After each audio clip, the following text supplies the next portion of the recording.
Hello and welcome to Moonface Designs. In this video I'm going to be trying something slightly different to my normal patterns. This one is fantasy. She's called Supermum. She's 17 inches by 23 inches.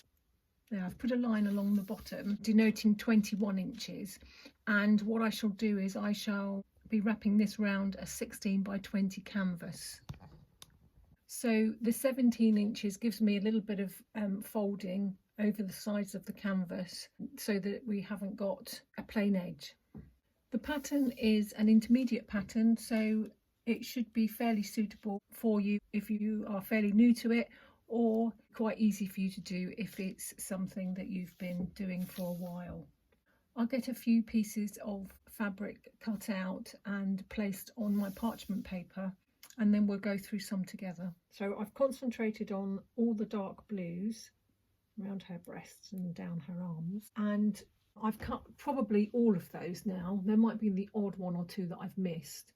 And to be honest with you, it's probably better to start with the darker fabrics and work your way through to the lightest. And what that means is when you start sliding your other pieces of fabric, like this one here, that piece there is obviously a bit lighter than this blue. So when it slides under there, you won't see any joins. So had I put this piece on first, I would be cutting this one, which is a slightly darker fabric, and I would be sliding it underneath the white piece. Well, that's okay, but you will end up getting the fabric that you've placed underneath it through the top of it. So it's usually better to put your piece of fabric on first, and then your white piece will slide under the darker pieces. That's the way it's best to do it. However, I don't always follow my own rules. This piece here I did in one complete piece. When I was tracing the shape that I needed to cut out on this piece, I then used that as my placement guide, and I put the white piece on the top. Now, had that been a really dark piece of fabric, the white probably wouldn't have looked as white.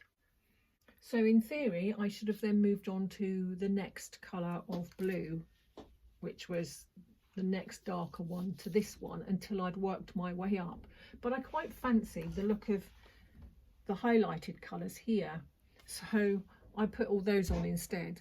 There's no right or wrong way to do this. It's just that some ways will give you a slightly better finish. So I've chosen this blue fabric, which I am going to use for this blue here. So all the colours that relate to that, there's quite a few of those pieces. So the easiest way I found to do that is I've got a fairly large piece, and I've pulled the backing off of it. So the glue is now on this piece of fabric, and this is the backing piece that goes there. So I'm going to place it on there. Now I know that's round the right way. So every single shape that I've got, I'm going to transfer onto this sheet, and then I'm going to stick this back on there, and then I'm going to cut them all out. But what I need to remember is if I am cutting it and it's already next to a piece of fabric, I need to make sure that I go over that piece of fabric so that when I've cut the shape, it will fit underneath. So hopefully that makes sense. I'll show you with this piece. I'm going to keep it as close to the edge as I can. I'm going to try and be a little bit frugal with my fabric. I've gone over the top of this here. So that piece there will now slide underneath this piece.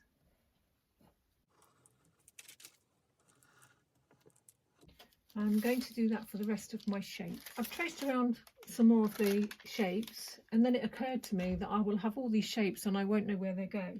So as I've drawn around the shape, I've just put on there a number 1, 2, 3, 4, 5, etc., etc. So I've written on the numbers as I was tracing, and then I realised when I stick this back on here, that's the right way, you'll be able to see there's one here, number 9, and you can't actually see that very well to cut it. Sometimes when we do this, we can see that and we can cut it out without retracing the shape, but I did retrace the shape so that when I stick this back on with a bit of heat in a moment, I can then see exactly what I'm cutting. And the other reason that it's good to put the heat on it is to make sure that the piece of paper doesn't keep moving when you're trying to cut it, because sometimes you'll end up with slightly the wrong shape. And the other thing I realised was when I'd been writing the number on there, when I turned it over and it went back on here, the numbers were back to front. So obviously I wrote one on that side and then wrote one on that side. Well, that wouldn't matter too much because they look exactly the same. But when you start getting to numbers like 5, you might think it's a 2. It just makes it easier to place it on your collage, that's all. And it just means that I can cut a whole load of shapes out all at once, which I shall do. I've cut the pieces and added them in here. I've got 3 other pieces left. So this is number 9. So that's going to sit down in here. And if I hold it over there, you can see that I've made it a little bit bigger so it will sit underneath those blue pieces.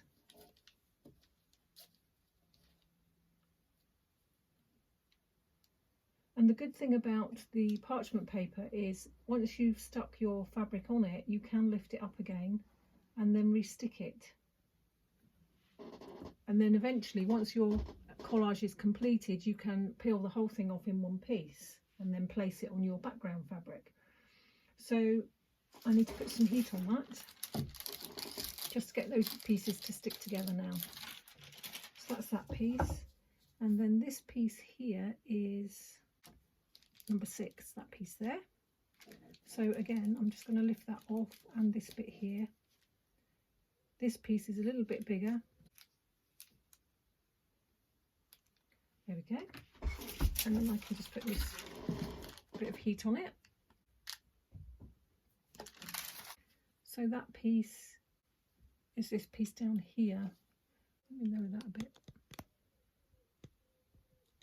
Now it's gone past the line, so that's where I know I've got an inch to wrap around my canvas, but just to be on the safe side, I've just come a little bit down past that line. So I'll stick that piece on. And you can see I've done the same for the rest of the pieces along here, and they're all roughly the same, cut off at the same place. I'm not sure whether that is all of that blue, but it is quite a lot of it. So I think the next thing I'm going to do probably her Super Mum badge here. So I'm going to step away from the blues for a minute and have a little play with the reds. Fed up with looking at blues. So I need 4 different reds in this piece here. If you haven't got 4 different pieces of reds, you could always make that piece there, which is 2 slightly different tones, all one piece. And what I'm going to do is the one that I use up here, I'm going to use around that piece there. So these are the reds that I've picked. That one is going to go at the bottom. That one's going to go next, and then that one is going to go on the top piece. So that's those colours there. And then this colour is going to be the one that goes down here. So that will also be the colour that goes around this star there. And then for the star, I thought I'd go for something very ladylike and put little hearts on it, because that's the sort of thing a Super Mum would do. There's a little bit more red to do, which is up here where the cape joins the shoulders, but I'm going to leave that for the moment. What I'm going to do now probably is the yellow pieces. It's her armband, these pieces here and around here. Again, all done in exactly the same way. So I will trace my yellow piece around there. You can probably see what I mean by putting a dark colour under a lighter colour. I'm not sure how clear it is there, but you can see the little tiny piece of blue popping through that piece, and it just means it's not the same colour all the way across. Now when we do the thread painting, you're probably not even going to notice that, and it's not something that you should worry about too much. It's just, that's why I explained that we work from the darker through to the light, and then the light is the last piece that we put in. Like I say, I don't always follow my own advice. I just go around the collage wherever I fancy. It probably doesn't look like a very coherent collage, but that's okay. It will all come together. So I've concentrated on my yellows and completed most of them, if not all of them. These ones were a little bit more tricky because there were quite a few different values within one piece. At the top of her neckline on her outfit, there are 3 different shades there. And the same with this piece down here, there were quite a few shades in this piece. So it is a little bit tricky, but it's doable. So the next thing I need to do is concentrate some more on the blues. And I've picked out these 3 different values of blue here to correspond with what I need in the pattern. As you've noticed, they are all plain fabrics. Now, usually I would say it's best to use a complete array of fabrics, whether they be patterned or batiks. As long as they've got a lot of texture in them, they're generally very good to use in your collages, especially if you're collaging something that you want to look quite real. But I found with this particular pattern, this is only my opinion, I think it looks better personally with colours that read as though they are plain colours. So this has got a little tiny bit of texture in it, but it actually reads mostly as a plain fabric. So looking at the reds, I think I would have been happier had I chosen plain fabric in varying values or shades. It's done now, so I'm not going to change it, we'll just carry on. But before I do the blues, let me show you the pattern. I'm sorry if you can hear the squeak of my chair, I need a new one. So with the pattern, as you can see, because it's more fantasy, there is a lot more black in it. You've got a lot of black lines. In hindsight, I think the best way to have tackled this would be this. All these pieces here, I'll show you in just a second. I'll put this over the top of the pattern. So these pieces here relate to the shapes in the pattern. And this piece here is the black piece that we need to sit down over the top. So this is the bit we're talking about for the moment. And that black piece goes all the way down here.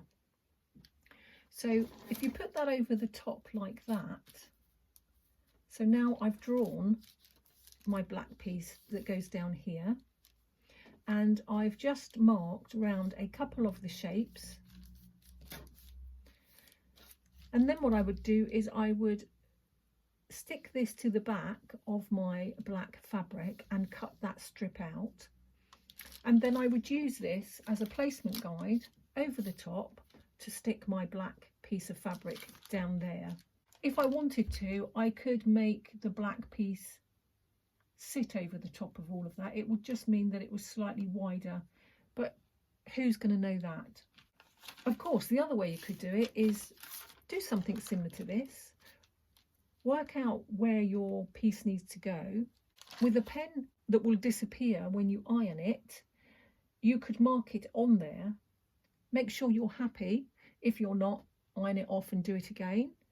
And then when you've got it in the right place and you're happy, then you could use a permanent marker or an Inktense pencil or something to draw your black lines over the top. And I've only just come up with these options as I'm doing the pattern.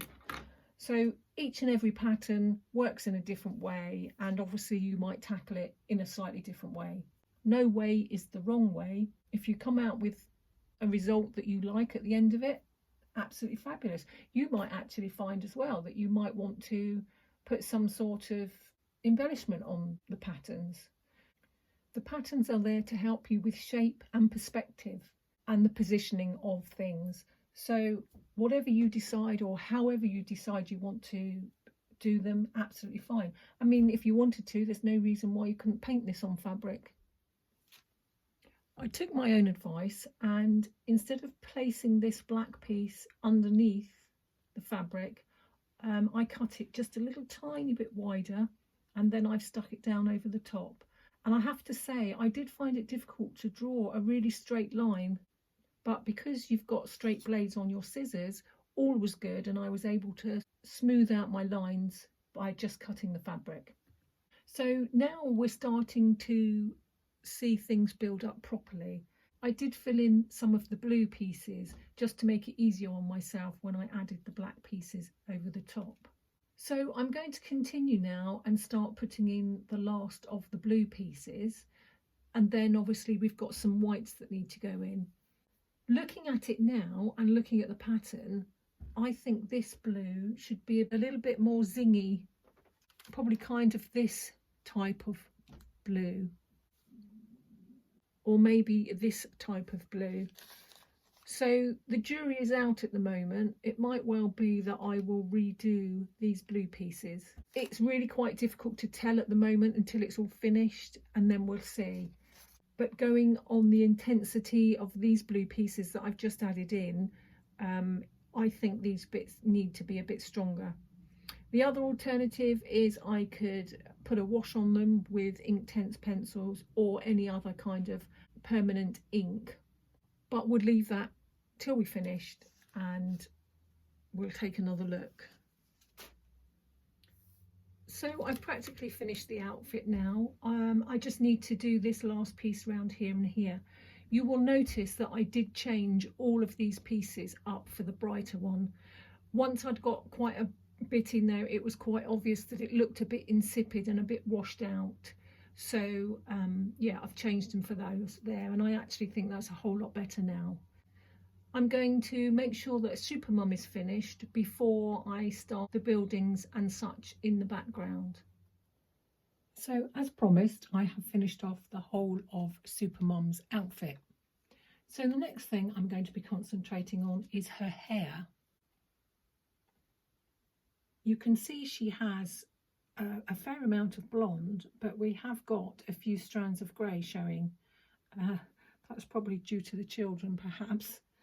So I've managed to find myself an array of grey fabrics, which I'm going to use.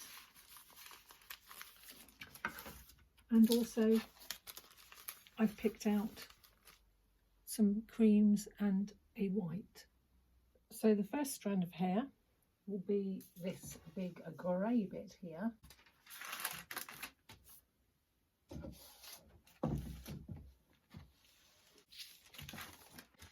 The next piece I've cut is from this pinky sort of browny colour, but it's not long enough to do the whole strand. So I've actually done it in two pieces. So that's the bit that goes at the top, and then this is the bit that heads down to the bottom. You can't really see very clearly, but it's not a straight line here. I've done a little bit of a wobbly line. So when that sits on top of that piece there, you won't be able to see the join. So peel the back piece off.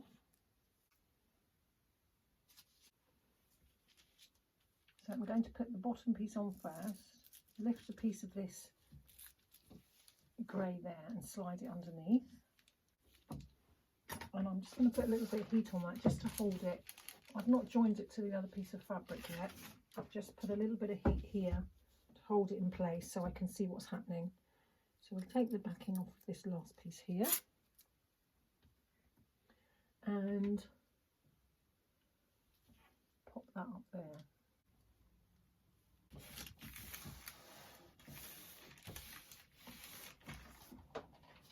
So you can see a join, but it is very faint, which is why it was a wavy line and not a straight one.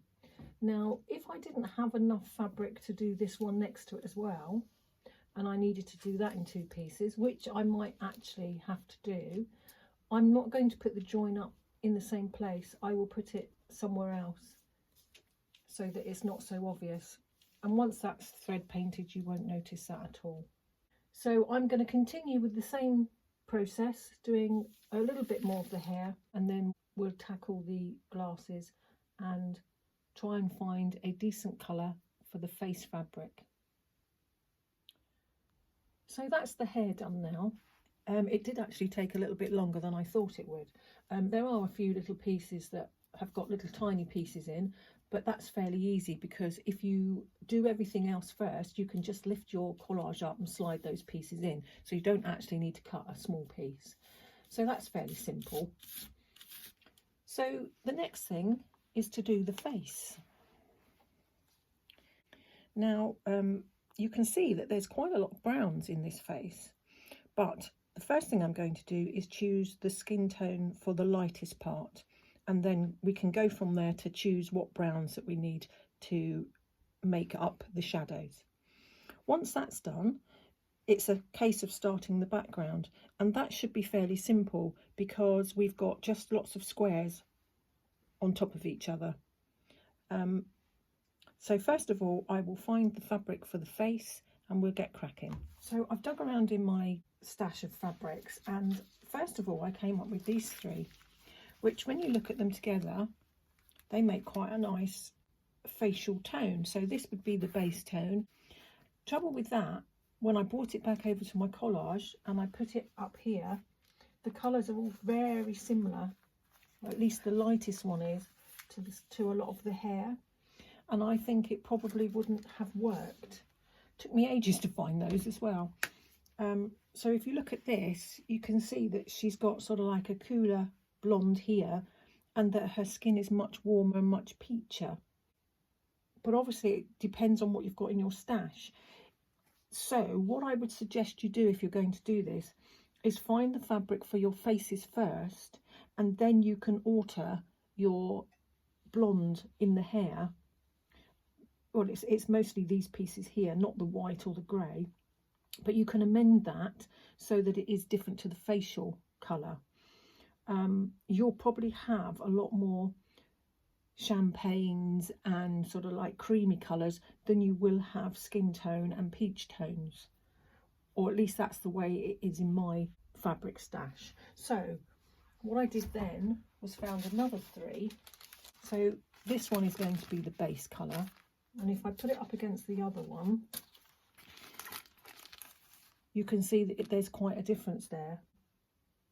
And then for the mid-tone, instead of having this one, I've got this one. It's not too much different. If I hold it up to that, it's got too much pink in it.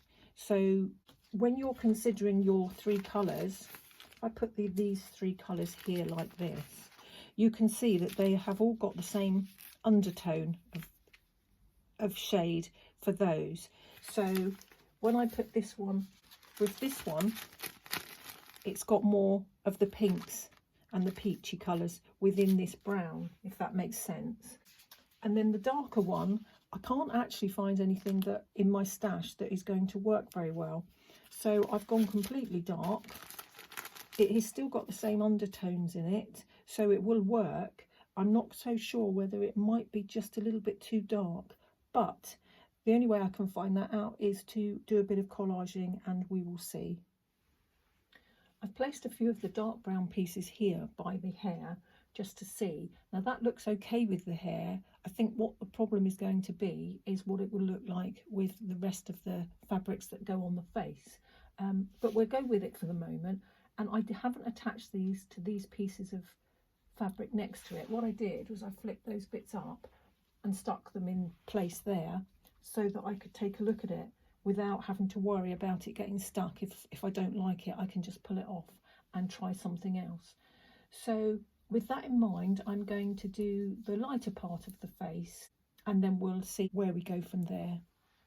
I've done a few of the smaller pieces here, and again I've done exactly the same thing. I flipped that up and I have just put some heat on it to hold those in place so that I can just take a look at it before I set it all down properly. So the last bit to do that is this colour is this main part of the face.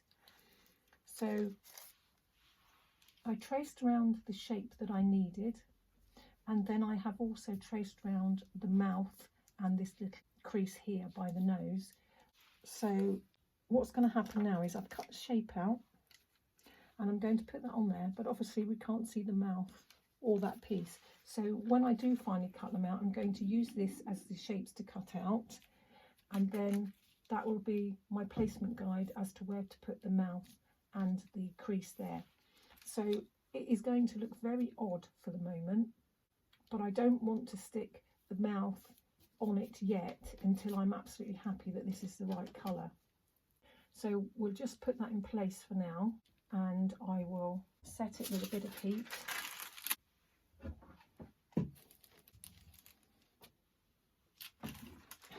It looks totally bizarre, I know, but I think the next thing to do will be to get some of the other darker colours in around, and then we'll be able to see whether it's the right shades and tones that we think we need for the collage.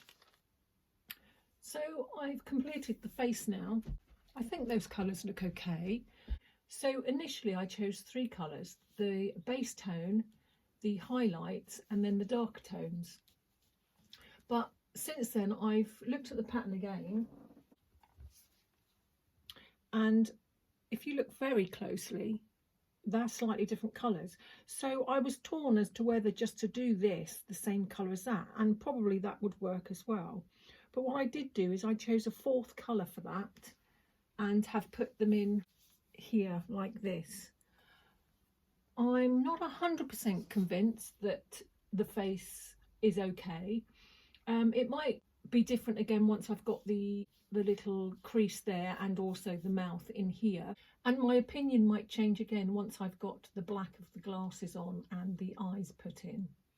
So I'm going to do that next, so that then we've completed Supermum altogether, and then I will start thinking about the background. So now we have the mouth and the cheek crease and her glasses and eyes all put in. I'm quite happy with the colours of the skin tone. So there we go, that is Supermum all finished. So now we just need to build up the background. It's only very slim, so it's not going to take very long to do that.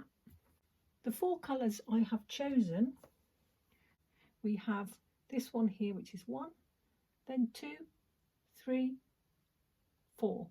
So 4 colour blues. I've chosen this one for the bottom one there, it's similar. This one for the second one. Then it goes much darker. So those shapes there are going to be this one. And then the one right at the top, which is kind of a little grey, but I'm going to do it this colour.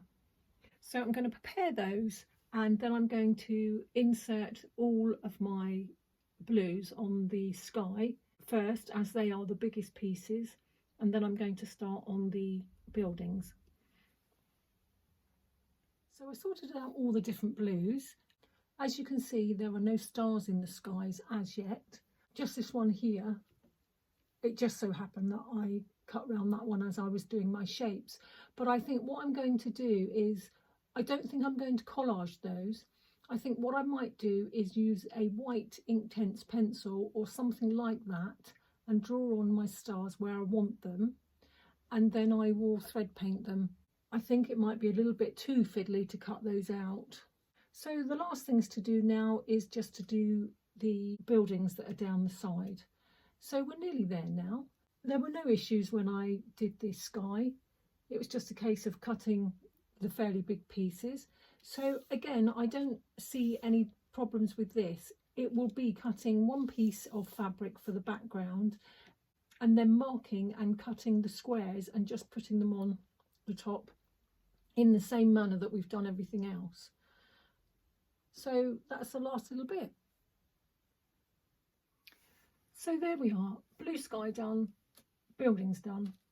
The blue sky was fairly easy. What I did was I prepared larger pieces of fabric with Bonder web on the back, and then just simply slid them in behind the collage. I found to do the buildings, the easiest way was to cut one large piece of the colour that appears most on the pattern, and then to draw my placement guide. There we go. And then I just simultaneously went down each piece, cut out the colours that I needed, and then stuck them onto there. Once it was all done, I then placed it on the collage. And I did that for every piece that had a fairly large coloured background. You can see the same here. This piece I did with the blue and the background. You could have done it with the yellows because there's just as many yellows. Then all that was left to do was to place the stars in the sky. Now I could have collaged those if I wanted to, but I thought it was easier just to use a permanent watercolour. I just took a close look at the pattern and then just drew a few pieces here and there where I thought they would like to go. Now that'll give me an idea now, so that I can just make it look more like a star when I do the thread painting. There's one here as well in this colour. So just something like that really, and you can put on as many or as little as you want. So all I need to do now is make my quilt sandwich, and then I can get cracking on the thread painting. Here we go, all finished now. I didn't actually do any thread painting on the collage whatsoever, but what I did do was free motion quilting just round the edges of all the pieces. I felt that it needed solid colour plus just free motion quilting around the edge of each piece, because I felt keeping it as plain as possible, it would keep the look of almost being like a cartoon, and that was what I wanted to create. It's not usually the type of pattern that I do, but actually I really quite enjoyed this one, so I think I might be doing some more fantasy patterns in the future. What I intended to do with this was to stretch it over canvas, but now that it's finished, I think that I'm going to actually put it in a frame. I think it would look quite at home with the cartoonish type of look, with a thick black frame around it. So I'm going to see if I can do that. Let's see if I can bring the camera in a little bit closer, and then you can see the quilting. Hopefully now you can see that up close enough. I'll just pull it like this, just carefully, so you can get an idea. I chose the thread to match each piece of fabric that I put in place. So, I mean, you can see the thread, and that's okay, I quite like that, but it doesn't stand out as being something extra on top of the collage. So it kind of blends in, doesn't it? You can get this pattern along with other patterns at movefaceddesigns.co.uk. While we're about it, I would absolutely love it if you would subscribe to my YouTube channel, as we have many people viewing that aren't actually subscribers. If you subscribe, you will be able to see videos as I upload them. It's been fun spending time with you. Thank you for spending time with me. Until next time, take care of yourselves. Goodbye.